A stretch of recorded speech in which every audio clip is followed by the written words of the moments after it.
Hindi po ito yung part 3 natin. Ito po yung gagawin natin para kay Natalie Escape. Kasi classmate ko po siya. Siya po yung laging bumibili sa akin ito sa school. Kaya gusto ko po siyang bigyan ng wala lang.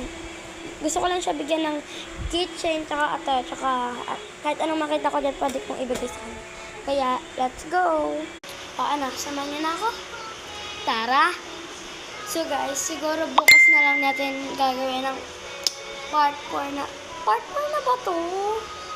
Parang part 4. Oo, part 4. Kala ko part 3 na, sabi ko talaga yung part 3. Wait na lang guys. Okay guys, let's go! So, bibigyan ko siya ng isa. Dalawang sticker. Pero sa ano ko dyan, lagi nagsusubscribe saka nagla-like. Ito. 5 sticker para sa inyo ha. Ito. Ibigyan ko yung classmate ko ng 2 sticker. Tapos, bigyan ko na sa kanya. May nakasulat pa nga 5 pesos eh. Ito. Bibigyan ko sa kanya. Wait lang guys. Kukuhain ko lang din yung mas bibigay ko pa sa kanya. Guys, ano na? O, kahit walang filter yan, hindi ko kinakahiya yung kapangitan ng mukha ko dyan. Alam ko naman kasing pangit ako eh. Hindi. May kapangitan,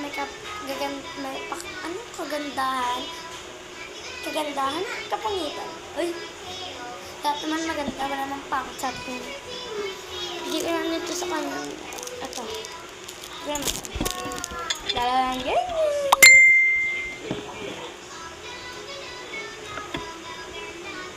Ito na lang. Sige ko lang yung boss ko niya. Ano po?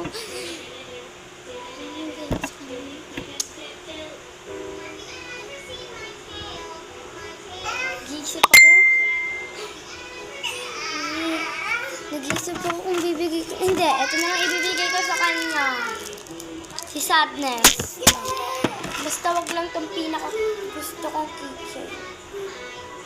Maalis na yung ibang keychain. Basta wag lang. Ay, maalis na to. Basta wag lang to. Ayan. So, ito na. Ayan, tapos na. Para to sa'yo. Natalie Escape, classmate, I love you. Bye-bye. 5.